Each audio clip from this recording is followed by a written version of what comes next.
आज का हमारा अध्याय है मेहनत की कमाई, जो आपकी हिंदी की पाठ्य पुस्तक प्रतिभा का 8वां अध्याय है। इस पाठ की व्याख्या और कुछ अभ्यास हम पिछली वीडियोज़ में पढ़ चुके हैं। आगे का अभ्यास और प्रश्न उत्तर हम अभी देखते हैं। आगे है, प्रश्नों के उत्तर लिखिए।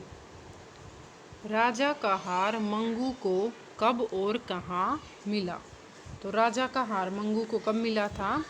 तो राजा का हार मंगू को खेत के पास तब मिला जब राजा घोड़े पर सवार होकर वहाँ से गुजर रहा था।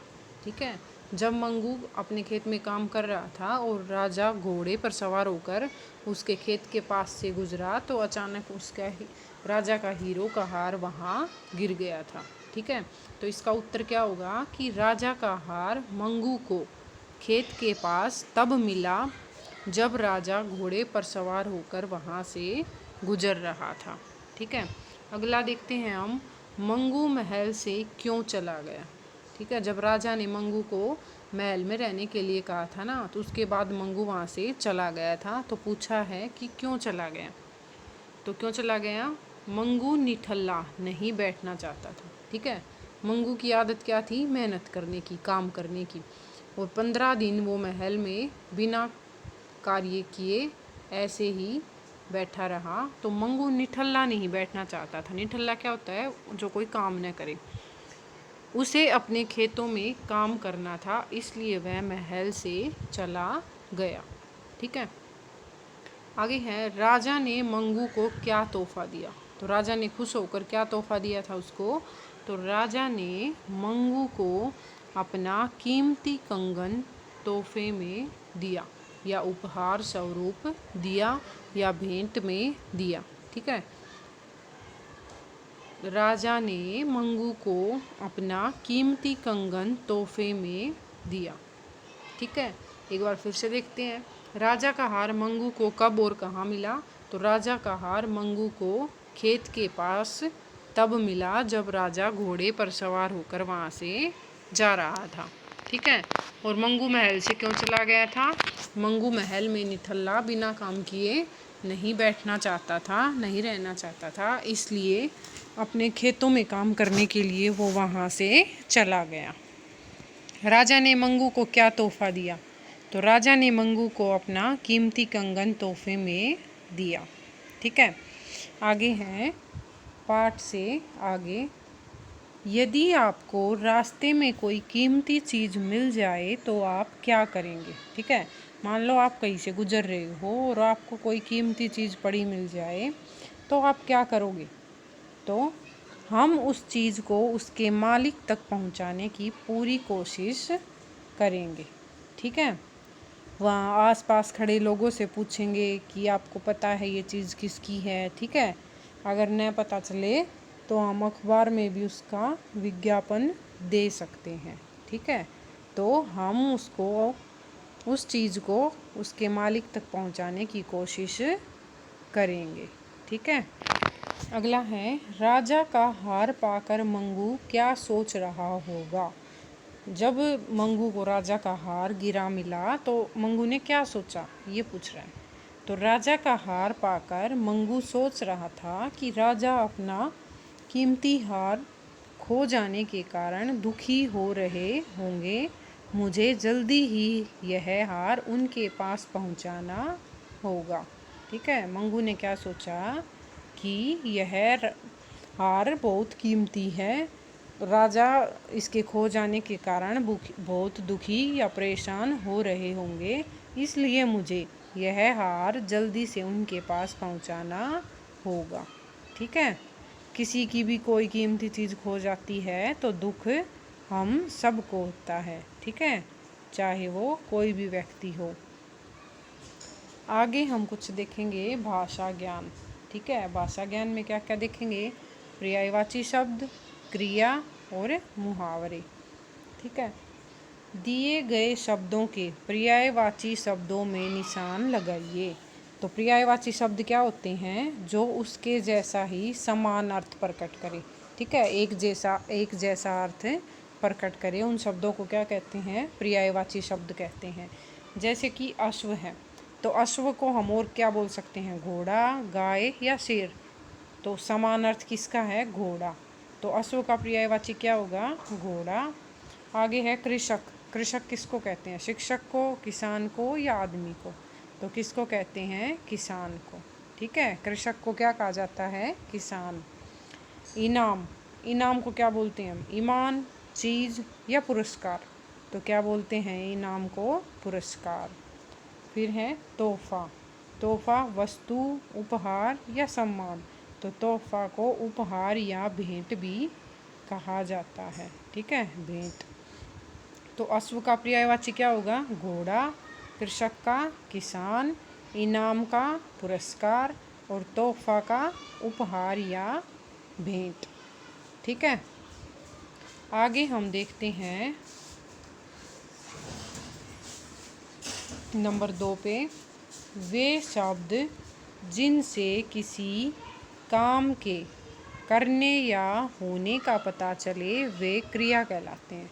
ठीक है, जिन शब्दों से ये पता चले कि कोई व्यक्ति क्या काम कर रहा है, ठीक है, तो वो शब्द क्या कहलाएंगे? क्रिया कहलाएंगे। जैसे मैं अभी बोल रही हूँ, ठीक है, आपको पढ़ा रही हूँ, तो बोलना और ये पढ़ाना क्या हो गया? क्रिया हो गई। और आप सुन रहे हो, समझ रहे हो, ठीक है, ये सुनना और समझना ये क्या हो गई? क्रियाएं हो गई। ठीक है, तो कोई भी हम काम करते हैं वो क्या होती है? क्रिया।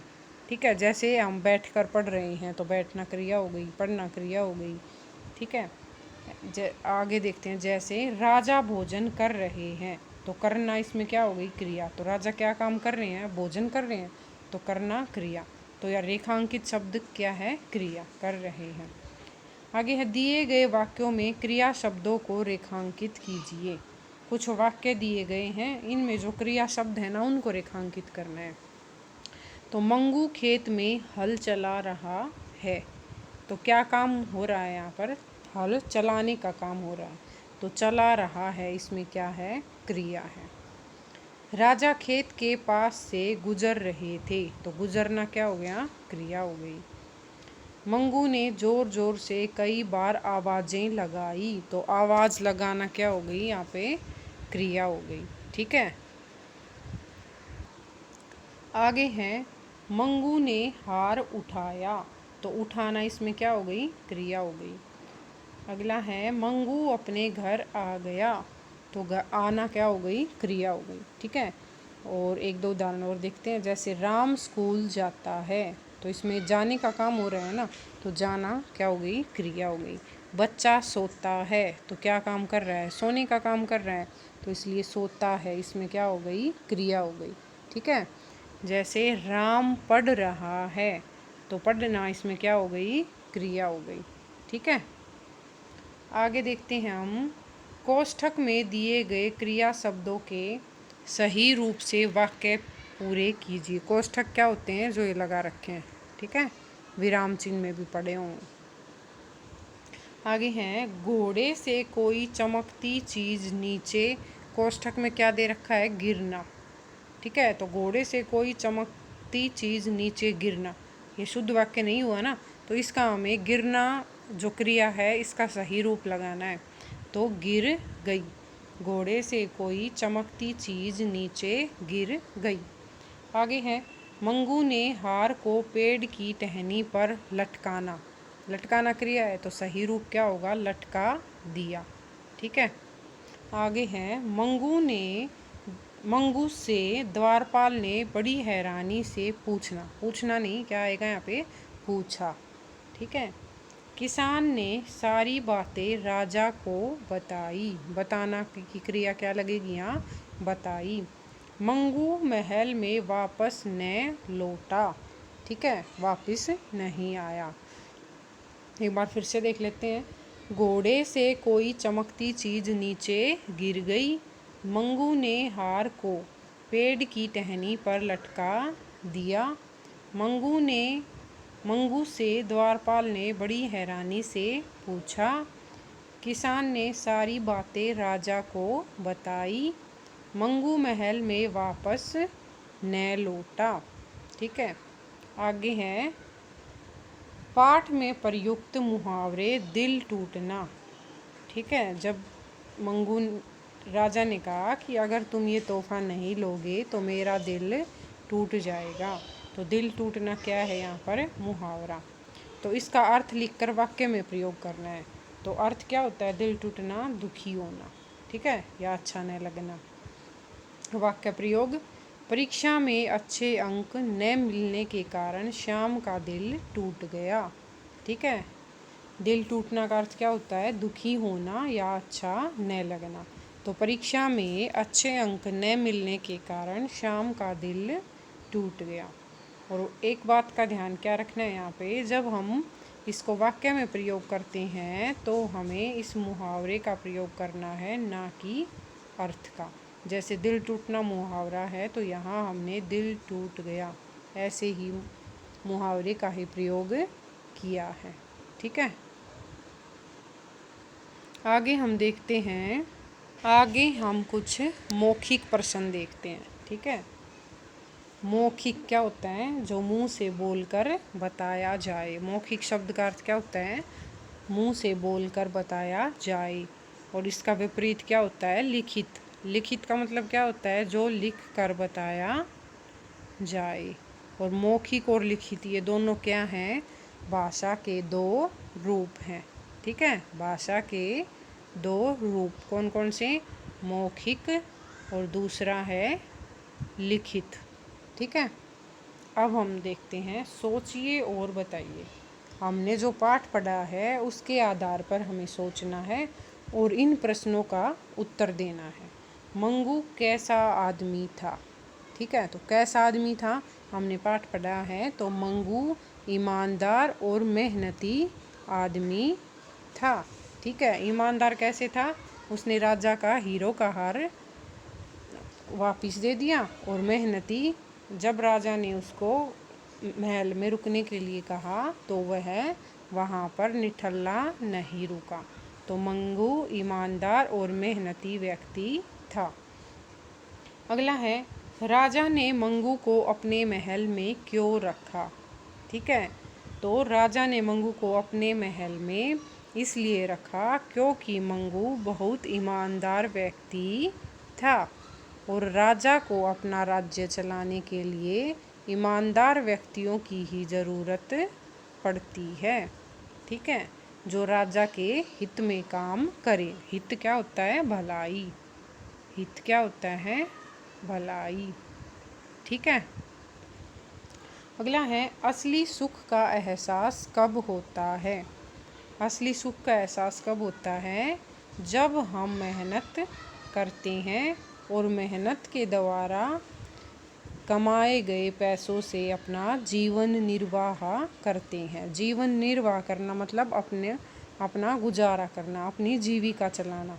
ठीक है, अपने दैनिक खर्चों को पूरा करना। ठीक है, तो असली सुख का एहसास कब होता है? जब हम मेहनत करके कमाते हैं। ठीक है, और ये ही सुख मंगू को कहाँ नहीं प्राप्त हुआ? महल में प्राप्त नहीं हुआ। इसीलिए वो महल को छोड़कर अपने घर वापस चला गया।